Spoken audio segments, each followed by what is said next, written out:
Now on Cole's Corner, he's one of the most prized picks in NFL history. A lot of credit due to maturity and consistency since his high school days, how quickly he can change the face of a franchise in need. Plus, we have dived fully into the pressures and expectations of sports with a new guest. Yeah! Oh!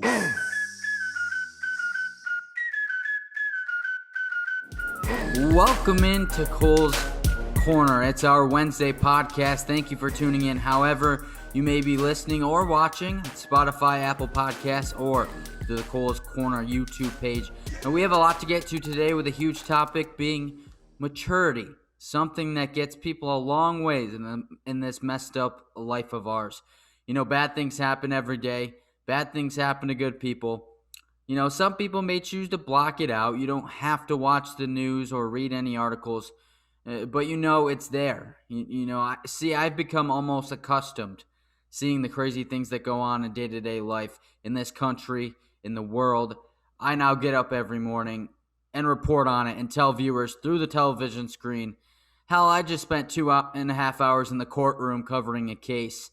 A guy's life is now ruined because he was immature, lost, and he got involved in something he shouldn't have as a teen.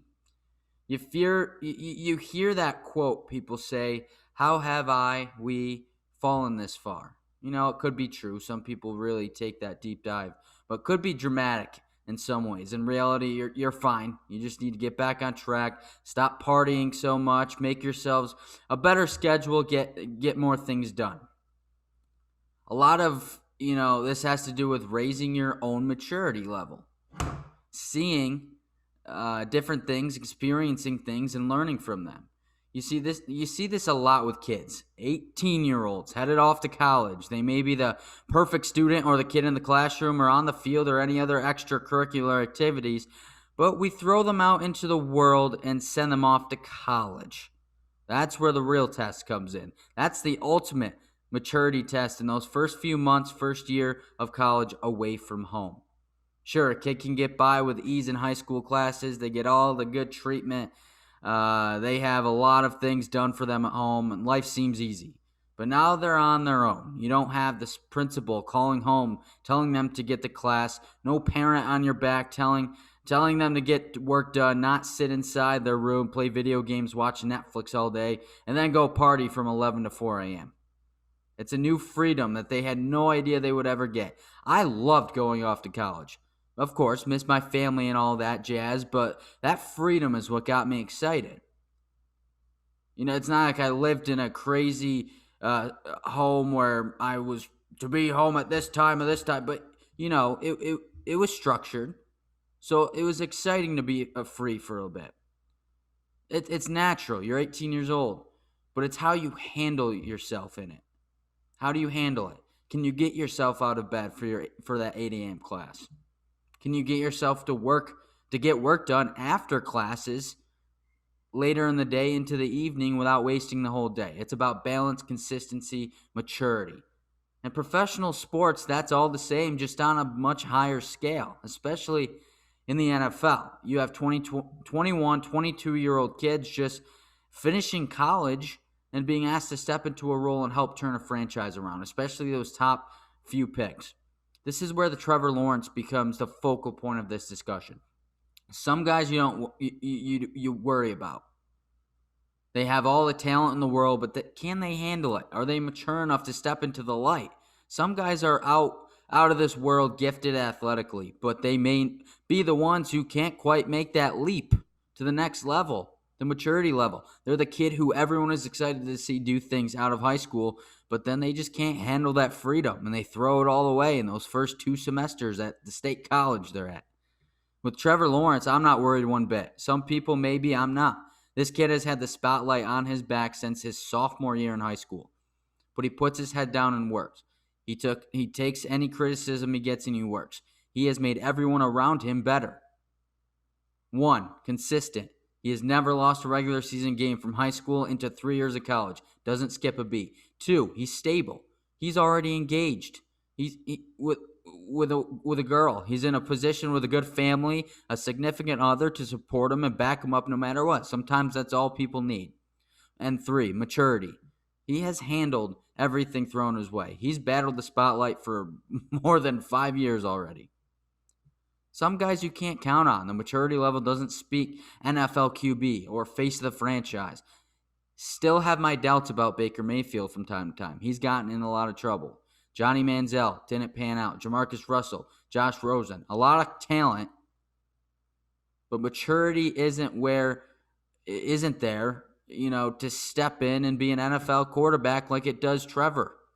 Trevor is the closest thing to an Andrew Luck that I think we are going to see. Mature, head down, seems presidential. He's a franchise quarterback. And I'm not saying the other quarterbacks in this draft aren't. I'm not talking about them.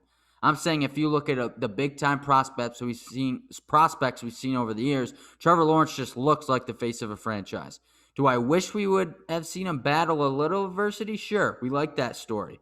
Growing up and learning. I think growing up and learning from things is always helpful, but it doesn't mean you have to go through bad things to be successful. You could stay on that up-and-up climb without a dip. It doesn't define success. And maybe he has gone through some stuff. But to us on the surface, he's been a number one pick. He's been the pretty face for everyone since he was 15 years old. And not many people can say that. I think when we really see how these guys play out in a few years, a lot of what we'll show early on is on the maturity and the ability to stay consistent. And if I'm picking a guy to show me that, it's Trevor Lawrence. I haven't seen him play in an NFL field yet, but I can already tell. For crying out loud, the kid is basically already married, and he set up charity funds in Jacksonville before he was even drafted. With that'll bring us to our guest today. Not only a lifelong Jags fan, but a close family member of mine who knows all too well about maturity and growing into yourself. He even tells me he was a bit of a clown in high school, but it's about growing up, maturing. He has a lot to say about Trevor Lawrence coming into his favorite franchise. All right, and now we bring on the man, Sam Allen, as we are going to dive right into this stuff. Sam, as always, my man, how's it going? It's going good, cuz. Thanks for having me on. Good to see you as always. Yeah, I also have to thank you, by the way. I didn't tell you this, but there was a good chance I was going to be late for work today. My alarms I don't know what happened with it. I was having a rough morning. I woke up, funny enough, to you texting me because my text sound for you is that Kawhi Leonard laugh thing.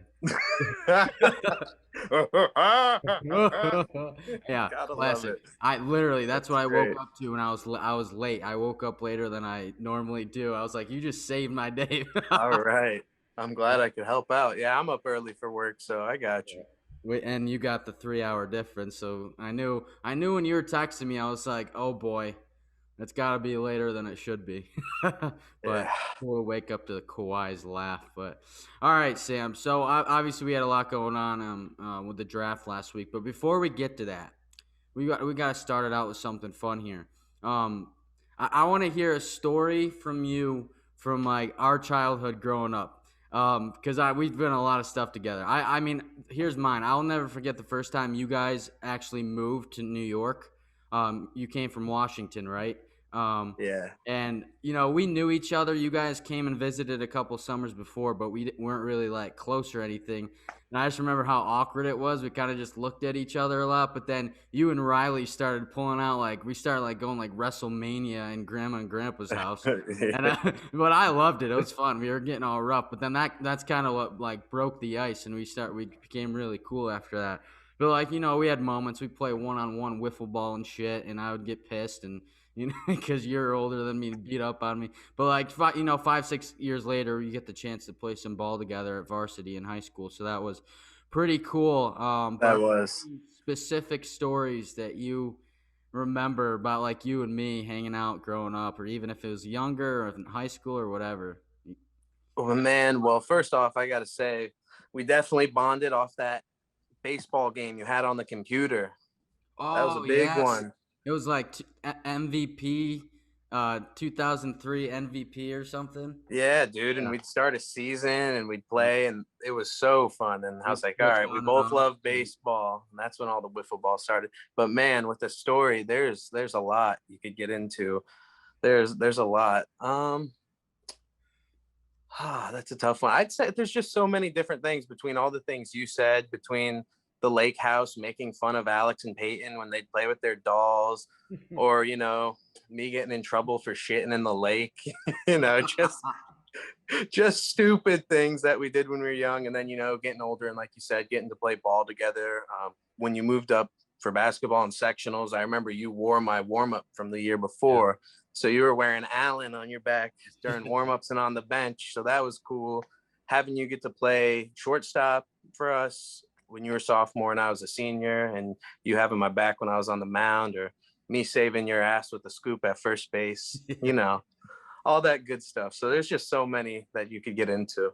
Yeah, it's crazy because, all we have for right now is memories because, of course, we're thousands of miles apart. You're in Virginia. I'm over here in Arizona. So it's cool to look back at that. It's crazy how old we're getting. Always. What was a good one, actually, that I loved was you were playing Newfield in the IC championship. I was at TC3. First half, your shot wasn't falling. I was like, all right, I got to get this kid's confidence up. I see you going to the locker room. I walk up off the seats and I'm walking along with you. I'm like, oh, you're a shooter. Let it fly. Knock it down. You come out in the second half, start banging them. And then that kid shoved you to the ground and got ejected from the game. And you just went crazy. And I'm up in the seats just screaming, that's my cousin. Let's go. Just super hype. I remember one of my friends that went to Newfield bet me $100 on the game. Oh, wow. And you guys pulled it out. I remember texting you guys all, like you, Chase, Chandler, all those guys being like, I got $100 on the line, boys. Don't let me down. Oh, yeah. We spanked him, too. We won by like 15 or 17. That was, I remember. I'll never forget that. I remember going over to the crowd, clap my hands. I looked up and you're like doing this. I'm like, I was jacked up after that. All right. Well, good stuff. Good stuff. All right. So let's, obviously, for those of you that don't know, Sam, biggest Jags fan I know, at least, born in Jacksonville. So he's been a Jags fan ever since. You had a couple years ago you had a fairy tale season and it came to a crushing halt, heartbreaking. But then, the last couple years, it's been a rough ride. But with that comes one of the top picks in the draft, Sam. And, we all knew it was coming. It was a shoo-in since the NFL season was even finished. But your initial thoughts on Trevor Lawrence being named as the first pick of the draft in 2021. You knew it was coming, but when his name was finally announced by Roger Goodell, what's going through your head? Everyone, as you said, knew what the pick was going to be since the season ended. That's what had Jags fans so happy to go through a 1-15 season. We knew what we were getting next. And, obviously I was super excited. You may have saw my Snapchat story with my Trevor Lawrence t-shirt on and me just saying how it changes the franchise. You got this is a whole new core you got coming in between coaches, new players, probably new system and everything. So it's going to be interesting, but I couldn't help even knowing that was the pick since December, just having a huge smile on my face and knowing that it's finally real and seeing him hold up the jersey and fly down to Jacksonville to meet with Urban Meyer the next day. All that stuff. You're just like, holy shit. Like this is real now. Yeah. Yeah, and that was pretty cool. He's showing up immediately after he's drafted, and all the stuff he's already done, doing Jacksonville charities already before he was even drafted. But now, take me through what you think of the rest of the Jags drafts. Every year you see these people coming out giving like report card grades for each team's draft. I think it's kind of nonsense because you don't really know. You can't tell one day after a draft if that was the right picks or not. You could you're not really gonna know truly until maybe 2-3 years down the road. So that mixed in with like how the team did in the offseason with free agency and stuff, you're not gonna know for a couple of years. So I don't like the whole grading thing. For you as a Jags fan, with the eye test, seeing what came out in front of you, how do you see the Jags draft and its potential? I guess we'll go with potential. I mean, when you look back at our 2016 class where we got Jalen Ramsey, Miles Jack, Yannick Ngakoue back to back, that's like the standard right there. Those are three good ass players that you got right in a row. So as a ceiling, this class can beat that, obviously, because of Trevor. If he pans out, then that's franchise changing. getting him, and him alone, if he was as successful as people think he's going to be, him alone would make it the best draft class we've ever had. But looking beyond him, like you said, there's some guys in there that I really like value wise where we got him. I was shocked with the ETN pick with our second first rounder at 25. I was shocked. But you got to look at him as more than a running back. He's a guy that you could put in like a Curtis Samuel kind of role where you could line him up in the slot. You could have him in the backfield. He could do a lot of different kind of things. And you have him and a guy like Laviska Shenault, who could both be gadget, tricky weapon kind of players and have real good receiving ability for both of them. And one could play running back too. Well, honestly, they both can. But at first I was shocked, but I really do like that pick. But then you look after that, our second round pick, we took Tyson Campbell, corner out of Georgia, who's got good coverage ability. He's just got to work on his ball skills. He's got a guy that can develop. You got him, Shaquille Griffin from the Seahawks, and our rookie last year, CJ Henderson. They could turn into something well. Our other second rounder, we got Walker Little, I believe is his name, offensive lineman, who had a really high draft trade a couple of years ago. Then he got hurt in 2019, missed the year, and opted out for 2020. So it slid him down. But most people a few years ago had him as a top 10 pick. So the guy's got the talent. He's just going to have to get back into the swing of things, playing football.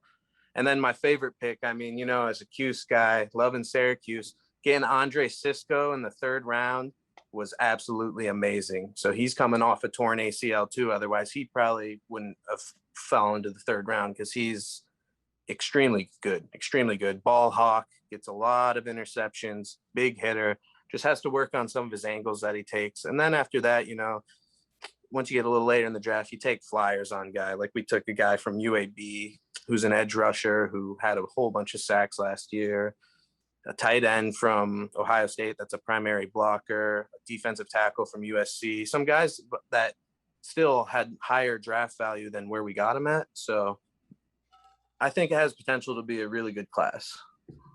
Yeah, and so you mentioned a couple of the guys who are coming off injuries. The offensive lineman, no one's had tape on him since 2019. Andre Cisco coming off an ACL. You're a GM.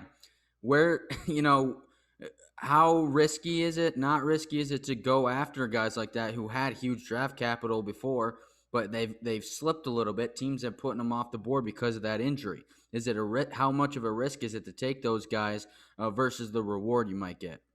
It's exactly what it is. It's a high risk, high reward situation. But, if Andre Cisco comes back and plays up to his potential, he's got all pro potential. I think he's that good.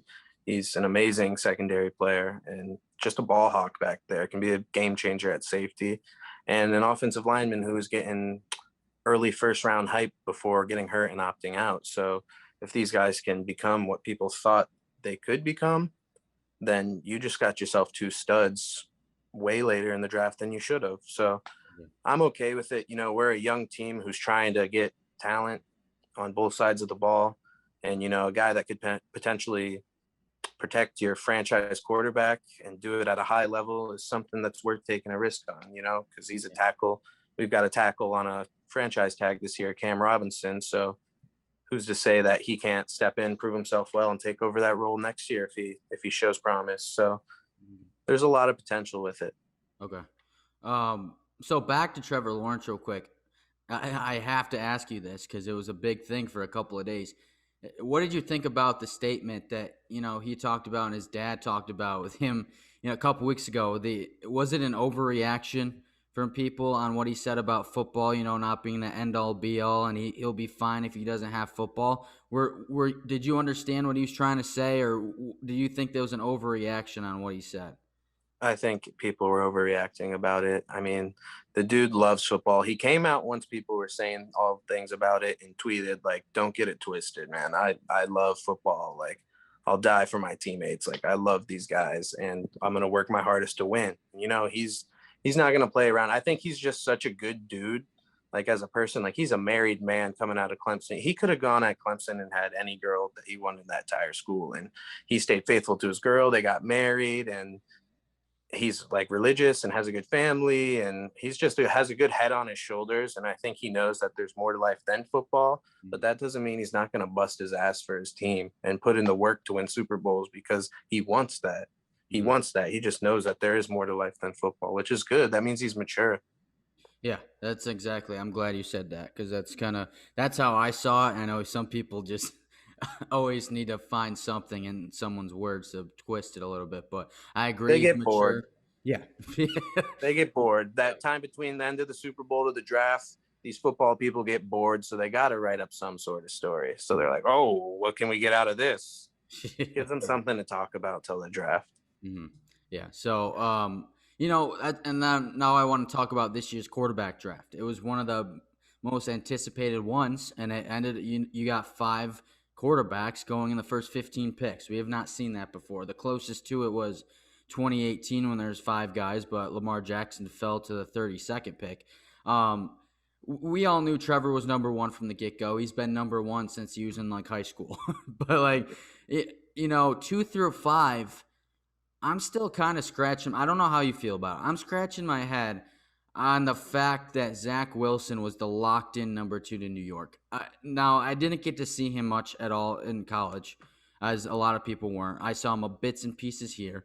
I never saw Trey Lance, and he's playing at a lower level. You don't see him a lot. He's not on ESPN playing football unless it's the D2 National Championship game. But I went back to the tape. I watched all these highlights and film of these guys, and based on just picturing them in an NFL pocket, sitting back and throwing with all the intangible, the way they throw the ball, what they're seeing on the field. If I'm going just based off that, Sam, I would have ranked it like this, just based on watching highlights. I would have gone Lawrence, Fields, Jones, Lance, Wilson.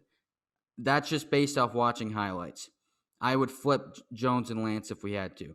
Not sure about you, but that's what I have. I mean, can someone please explain to me why Justin Fields fell out of that number 2, number 3 spot out of that conversation? If you want to go back and look at it on the national stage in the national semifinal, this guy physically, if you want to say it, he outplayed Trevor Lawrence in that game, and he led a team to a victory to go to the national title game on cracked ribs.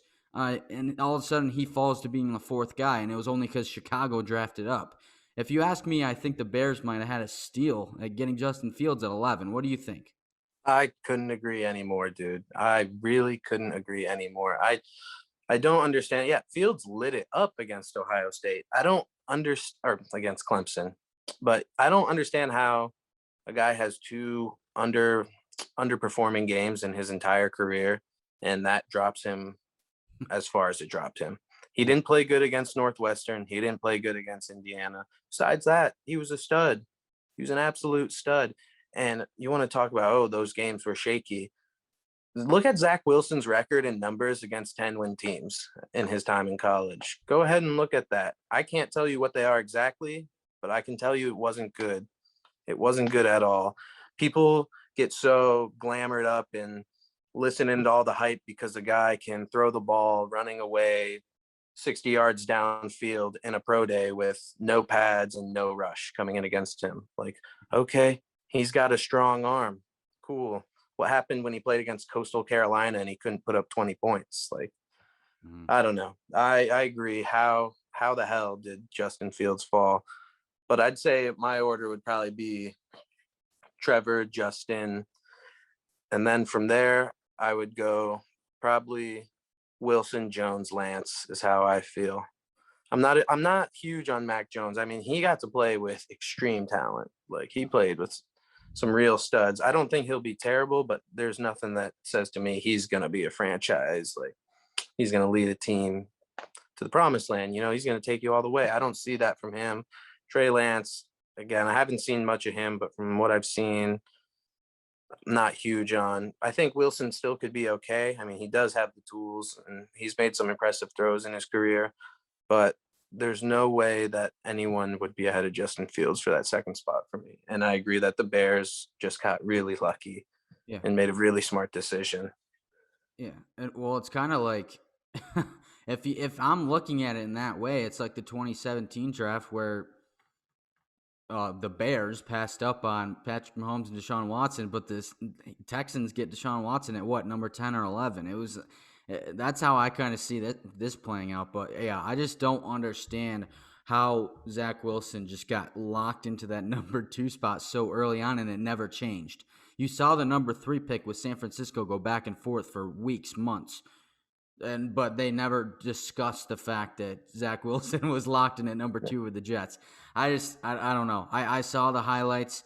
There's one I watched an entire highlights of all his throws in one game, and I could tell you that there's about 80% of them were dump offs 5 yards down the field.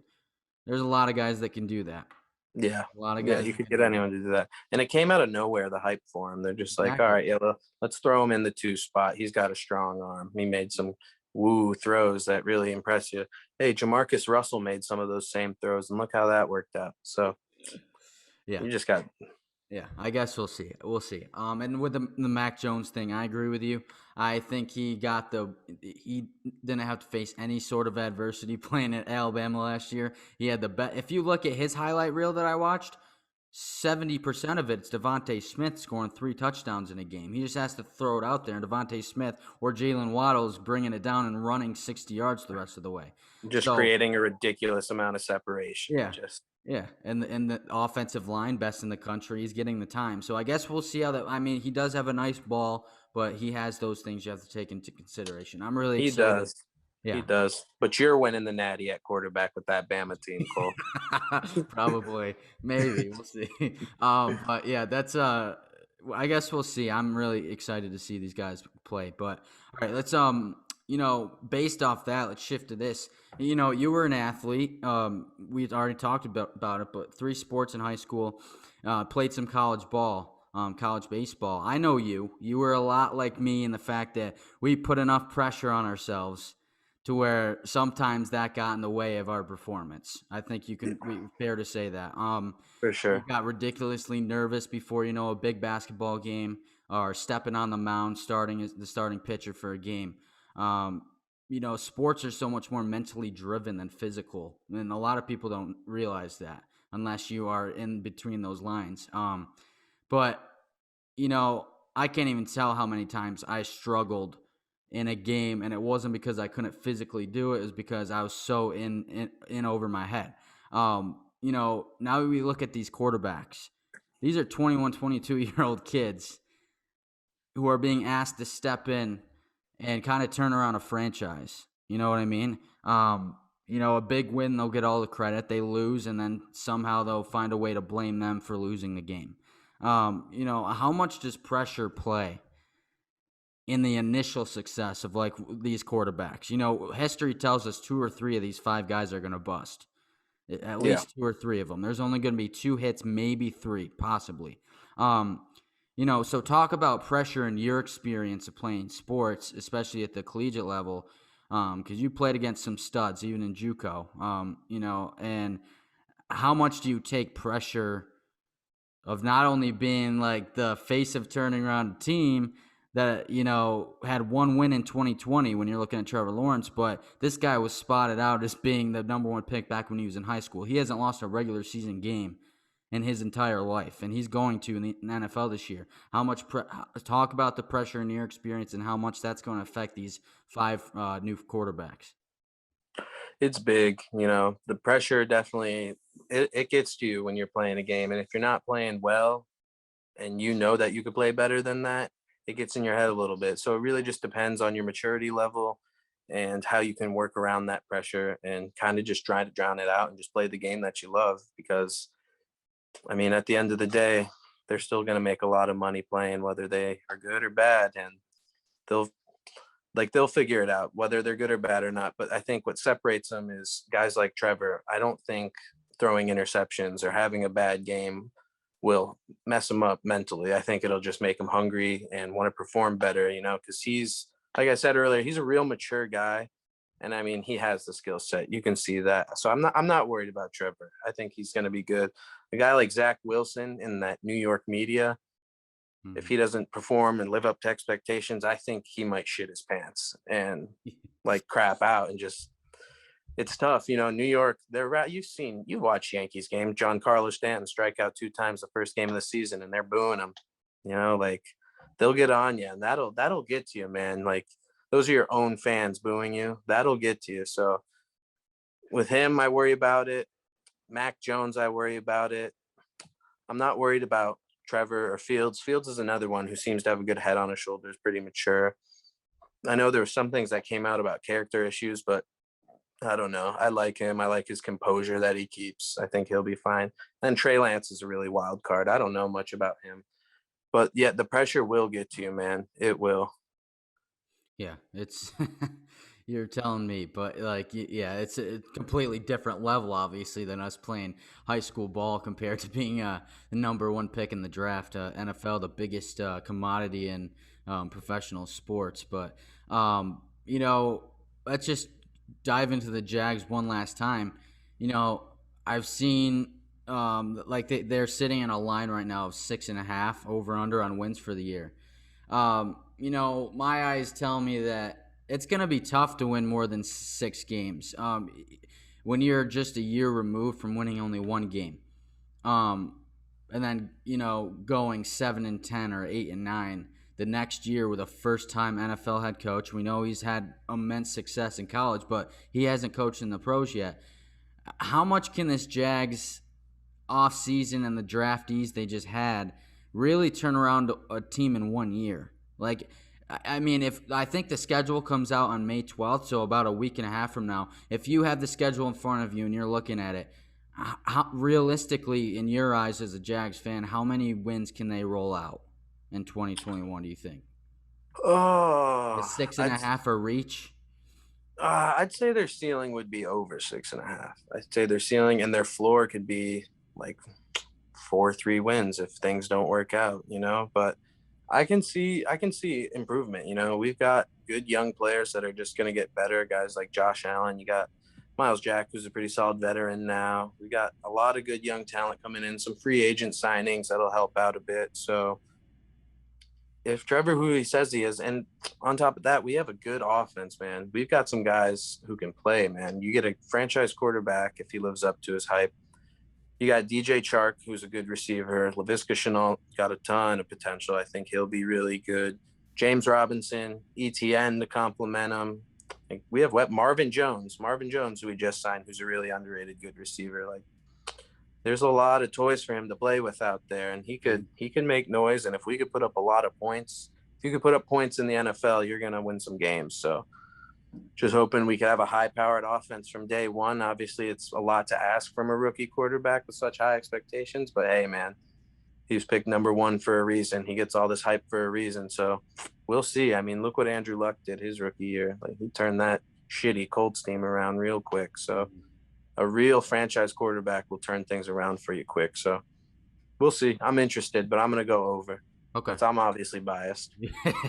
Yeah. But yeah, I mean, Trevor Lawrence is probably the biggest number one prospect since Andrew Luck, and we saw, like you said, what he did. So that is looking good direction for them. Plus, the AC South is very unpredictable that year. That's what I'm saying, man. The Texans is 2 wins for us next year. Yeah. Especially if Deshaun Watson, with all his legal stuff going on, if he's not playing for them next year, they're going to be, like, even with him, their team is pretty bad. Yeah. Not a lot of help surrounding him. Even if he plays, that's a 3-4 win team. If he doesn't play, they'll be lucky to get one, honestly. Yeah, they might be getting the first overall pick. I can see that. So, all right, let's shift to baseball, Sam. Thoughts on, how the game's changing. It's evolved immensely since we even started watching it back when we started, falling in love with baseball. Thoughts on analytics and how it's affecting baseball. I like to have this conversation, get different perspectives from people. The shift on defense. It's turning into a, home run or strikeout kind of thing going on. Do these things, are they hurting baseball in terms of excitement level, getting fan appreciation, bringing in the younger crowd who hasn't been, fell out of baseball or hasn't become a fan of baseball yet? And is this something that you see being the new normal that not only stays in the Major League Baseball but trickles down to each level, like down into college ball, into high school ball? Like, did you see any of this game change, say, even just a couple years ago when you were still playing? JUCO baseball. Are these some of the changes that you saw? Did you see that in that, or has it just been Major League Baseball? And where do you think it's going to go?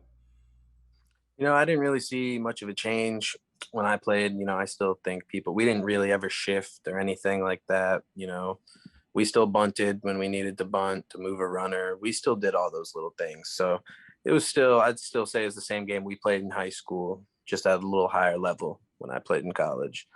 So what I think about it, bringing in young fans and all that, I think for someone like me, I like the little things. Like for me, if someone's shifting and you're a lefty batter and there's no one down the third baseline, how the hell are you not learning to bunt and become a really good bunter and making it so they can't do that?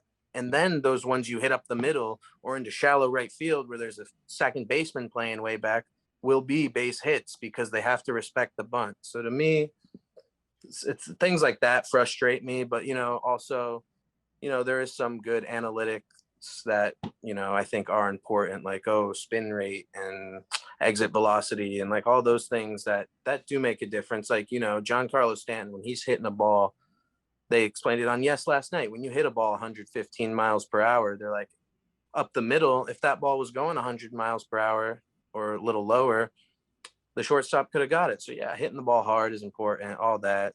But it is pretty much boom or bust for a lot of these. It's frustrating watching, definitely, as a Yankees fan, seeing these guys just swing out of their shoes. And it's tough. Like Paul O'Neill even explained it the other day with Gleyber Torres. He kind of likes when he gets 2 strikes on him because he shortened up his swing and just tries to hit something solid instead of just trying to crush one. So I don't love it, but there's things that I see how are important, and studying on that can help out a player and a coach and all that. But it's also some things that frustrate me, especially the bunting. Yeah. Yeah. So there's pros and cons with it. I agree with you. And then, I think the science behind it is like fascinating. Like talked to Nick Karski about it the other day, like just how they're shaping pitchers and like changing their motion. Guys are throwing so much harder now, and they have nastier stuff day in day Yeah. out. And the guys are hitting the ball harder and farther. That stuff's fascinating to me. I think it's the rule changes in that kind of the shifts that kind of slow the game down. People don't want to tune into a game and see a guy hit a hard ball through the right side that would be a base hit, and then there's another extra guy there fielding it ground ball. People want to see base runners. They want to see action. They want to tune in when there's guys on second and third after they get bunted over from first and second. So I think the big thing is people want action. That's why I think football is the biggest thing. It's constant, never ending. It's more, it's more, what's the word I'm looking for? They got to get everything done so quickly. Every game matters. There's only 17 games in a year. Baseball, it's so dragged out. It's 162. What do you think baseball, real quickly, could do, even in just the next couple of years, to help make it more enticing, make it more exciting for people to actually sit down and watch a regular season game as opposed to not watching the entire season and then just tuning in just for the postseason? Do you think there's anything they can do that could help it? I think for me, one of them definitely shortening the season a little bit. What do you think? I think something that can help is already starting to develop. I think these young guys with a little bit of swag and attitude, guys like Fernando Tatis, who's, gets hyped up, flips the bat, does all that stuff. Or someone like Trevor Bauer on the mound, who's a little bit of an asshole and throws out funny tweets on Twitter and engages with fans and other players and all sorts of people, seeing like this personal connection and seeing these guys show more emotion. I think younger fans do like to see things like that. Obviously, you got your old timers who are like, respect the game, don't do that shit. But I like the excitement. I like the flair. I like seeing guys coming out at the bench and yelling at each other. Like, I like that flair to the game. You've played. It can get intense out there. You could talk some shit. It's more fun when you play that way. You get jacked up. The adrenaline's flowing.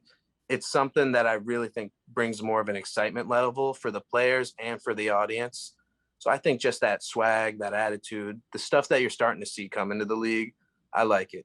I'm a fan of that. And as for shorten the season, maybe a little bit. I mean, I love baseball, so I'm fine with a long season. But yeah, to draw some more people in, maybe you do shorten it. Start it a little later because I mean, what was there, a game in Detroit, Cleveland, somewhere earlier this year where it was a snowstorm?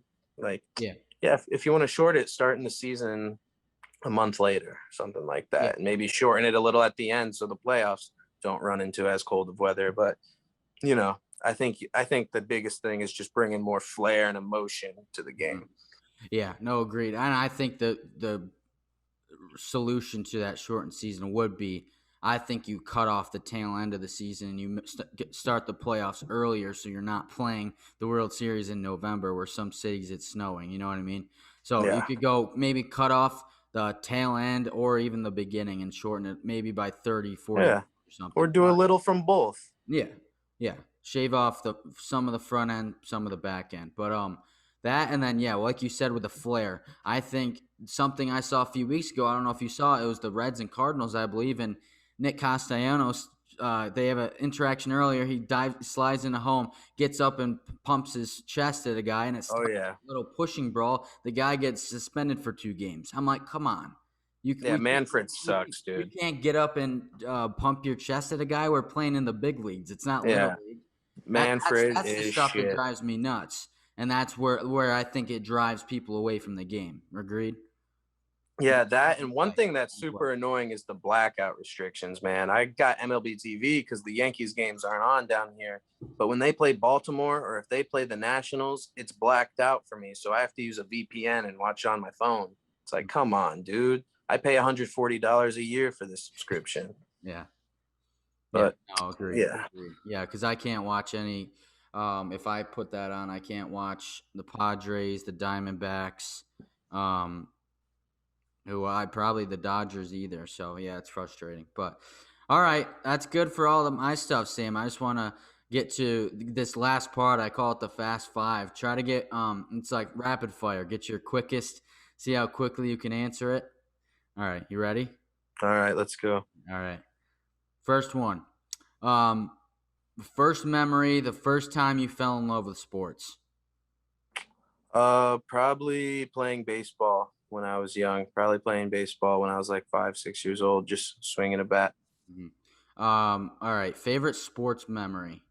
It could be you playing. It could be being at a game. Something like that. Uh, Probably the Jags going to the AFC Championship game was pretty exciting. Yankees World Series, or going to the Final Four for basketball in high school. All right. Best live sports moment. A game that you were at. Something that happened that you'll never forget. Probably Penn State, Ohio State 2016, the block field goal game. That one was pretty dope. Cool. All right, here we go. If you could if you could choose to be one pro athlete right now, like just slip into their body and you're them for a little bit, a couple days, who would you choose? Just for a couple days. Oh man, We could let make me it a be week. a week. Uh, Man, it depends on if it's postseason or what, but I'd say probably like LeBron. It'd be cool. Okay. Last one. If there was a documentary on the life of Sam Allen where it documents your life from the kid to now, what would be the most interesting moment? Oh man, most interesting moment, probably just like my progression and how I've grown as a person. Honestly, I mean, you knew me in high school. I was a cocky asshole. I had some growing up to do, but just like my development as a person and becoming a better person and realizing things that were right and wrong and just trying to live a better life. It's a good answer. Man, you got deep on me.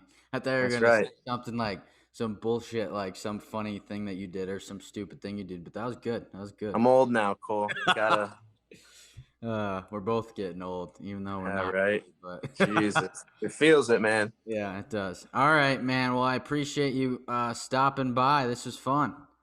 Yeah, man. Anytime. I'm always down to talk a little sports, have some fun. All right, perfect. Well, good thing we got more than just sports in there. We got a couple stories to tell. But all right, Oh yeah. Sam, thank you. And guys, this is Sam Allen. This is Colts Corner. We'll be back later this week. Thanks for having me, Cole.